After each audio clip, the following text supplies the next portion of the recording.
धान की फसल में पीलापन कम करने खैरा रोग सबसे बड़ी समस्या है। हर साल लाखों की दवाइयां डालने के बाद भी ये दिक्कत आती है, क्योंकि इसकी वजह नाइट्रोजन नहीं, फास्फोरस नहीं, पोटाश नहीं, बल्कि एक ऐसी खाद है जो इन तीनों के बराबर ही महत्वपूर्ण है। अगर इस खाद को समय पर नहीं दिया तो बाद में लाखों की खाद डालने के बाद भी आपको रिजल्ट नहीं मिलेगा।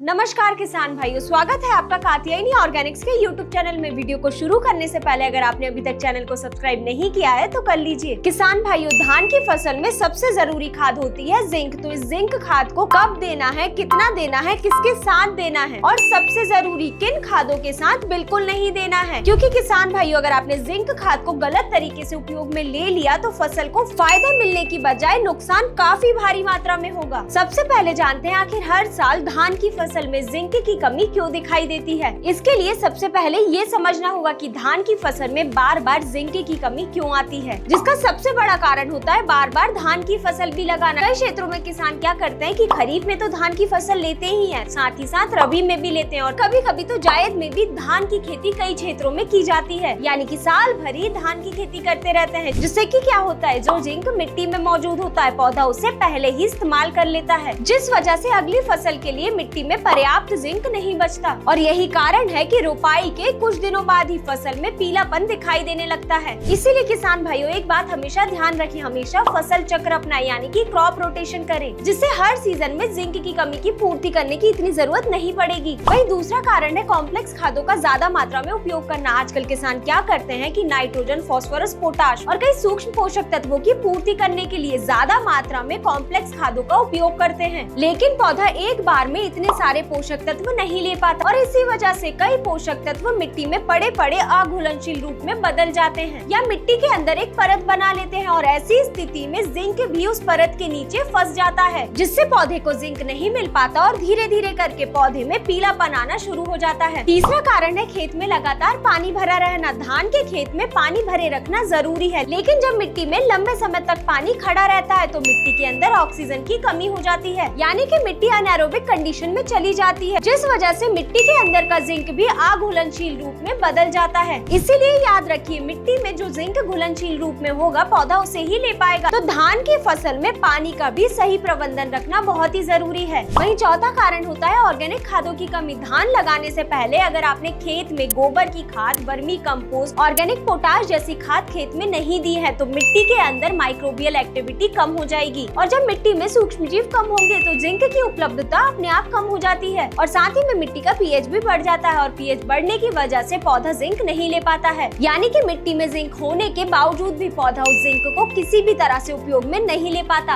अब ये समझते हैं कि आखिर धान की फसल के लिए ये जिंक इतना जरूरी क्यों है, ये धान की फसल में ऐसा क्या काम करता है। सबसे पहला काम मजबूत जड़ें बढ़ाना। जिंक सबसे पहला काम करता है जड़ों के विकास करने में। नई सफेद जड़ों की संख्या बढ़ाता है और जड़ों को अंदर से मजबूत बनाता है, जिससे पोषक तत्व और पानी पौधा अच्छे से ले पाए और पौधे का वनस्पतिक विकास अच्छा हो। दूसरा काम ज्यादा कल्ले बनाना। जिंक क्या करता है, ऑक्सीजन हार्मोन बनाने में मदद करता है। यही हार्मोन पौधे में नई शाखाएं और कल्ले लाने में सबसे महत्वपूर्ण भूमिका निभाते हैं। इसीलिए अगर धान की फसल में ज्यादा कल्ले चाहिए तो जिंक खाद को सही समय पर सही मात्रा में उपयोग में लेना चाहिए। तीसरा काम जिंक पत्तियों को हरा रखता है। किसान भाइयों अगर देखा जाए तो जिंक की कमी की वजह से सबसे पहले पत्तियां पीली पड़ना शुरू हो जाती हैं और जब पौधे में पत्तियां पीली पड़ने लगेगी तो फोटोसिंथेसिस प्रोसेस धीमी हो जाएगी, यानी कि खाना बनाने की प्रक्रिया धीरे हो जाएगी पौधे के अंदर और इसी प्रक्रिया के धीरे होने की वजह से पौधा अपनी एनर्जी नहीं बना पाएगा और अगर पौधे में एनर्जी नहीं बनेगी तो पौधे की ग्रोथ धीरे धीरे कम हो जाएगी, जिससे कल्ले भी कम बनेंगे, आगे चल के बालियां भी कम आएगी और उत्पादन भी सीधे घटेगा। चौथा काम खैरा रोग से बचाव। किसान भाइयों धान की फसल में जिंक की कमी की वजह से खैरा रोग की समस्या सबसे ज्यादा आती है और इस खैरा रोग के कारण पौधे में पीलापन आना शुरू हो जाता है और भूरे धब्बे दिखाई देते हैं और साथ ही में बढ़वार भी रुक जाती है और ये सब जिंक की कमी के सबसे बड़े लक्षण है। इसीलिए ये जिंक खाद को हमें उपयोग में जरूर लेना चाहिए। पांचवा और जरूरी काम यूरिया खाद का पूरा फायदा दिलाना। किसान भाइयों जब आप शुरुआत में यूरिया देते हैं और अगर उस समय मिट्टी में जिंक की कमी रही तो पौधा उस यूरिया का पूरी तरह उपयोग नहीं कर पाएगा, यानी कि नाइट्रोजन भरपूर मात्रा में पौधे को नहीं मिल पाएगा। तो अगर किसान भाइयों आपको यूरिया खाद का पूरा फायदा चाहिए तो जिंक का उपयोग जरूर करें। अब सबसे जरूरी सवाल, कौन सा जिंक दें, कब दें और कितनी मात्रा में दें, किस खाद के साथ बर्बाद है और यही सबसे ज्यादा गलती करते हैं किसान की जिंक खाद को जरूरत से ज्यादा मात्रा में उपयोग में ले लेते हैं, जिससे फायदा मिलने की बजाय नुकसान काफी ज्यादा होता है। तो जिंक को सही मात्रा में सही समय पर उपयोग में लेना चाहिए। धान की फसल में जिंक को 2 प्रकार से उपयोग में लिया जाता है। सबसे पहला जिंक सल्फेट मोनोहाइड्रेट 33%, ये मिट्टी में दिए जाने वाला जिंक है। इसे धान की पहली खाद के समय देना सबसे अच्छा रहता है, यानी कि रोपाई के 10 से 20 दिन बाद। या इसे अकेले भी फसल में दिया जा सकता है, लेकिन इसी खाद को उपयोग करते समय किसान सबसे बड़ी गलती करते हैं। अगर आपने खेत में डीएपी खाद को दिया है तो इसके तुरंत बाद जिंक को बिल्कुल भी उपयोग में ना लें, क्योंकि डीएपी और जिंक खाद के बीच में कम से कम 20 दिन का अंतर होना चाहिए, तभी पौधे को फास्फोरस भी अच्छे से मिल पाएगा और जिंक भी। अगर दोनों को एक साथ दिया तो ना तो पौधे को डीएपी का फायदा मिल पाएगा, ना ही जिंक का। तो इसीलिए डीएपी और जिंक को कभी भी मिलाकर एक साथ उपयोग में ना लें। और डोज की बात करें तो जिंक सल्फेट मोनोहाइड्रेट 33% को आप पहली खाद के रूप में 5 किलो प्रति एकड़ के हिसाब से उपयोग में लें, लेकिन ध्यान रखें डीएपी के साथ बिल्कुल भी ना डालें। वही किसान भाइयों, अगर जिंक सल्फेट देने के बाद भी फसल में आगे चलकर पीलापन दिखाई दे रहा है तो इस समय आप चिलेटेड जिंक EDTA 12% का उपयोग करें। इसका आपको 100 ग्राम प्रति एकड़ के हिसाब से छिड़काव के रूप में उपयोग में लेना है। इससे फसल में पीलेपन की समस्या नहीं आएगी और आगे चल के खैरा रोग का खतरा भी नहीं रहेगा। तो किसान भाइयों, यही थी जानकारी फसल में जिंक खाद को कब उपयोग में लेना है, कैसे लेना है और किस खाद के साथ बिल्कुल भी उपयोग में नहीं लेना है, और साथ ही में जिंक का डोज हमें कितना रखना है और किस समय पर देना है। तो किसान भाइयों, अगर आपके मन में अभी भी जिंक खाद को लेकर कोई भी सवाल है तो कमेंट में जरूर बताएं। अगर आपको ये जानकारी पसंद आई हो तो इस वीडियो को अपने अन्य किसान मित्रों के साथ जरूर शेयर करें और चैनल को सब्सक्राइब करना ना भूलें। धन्यवाद।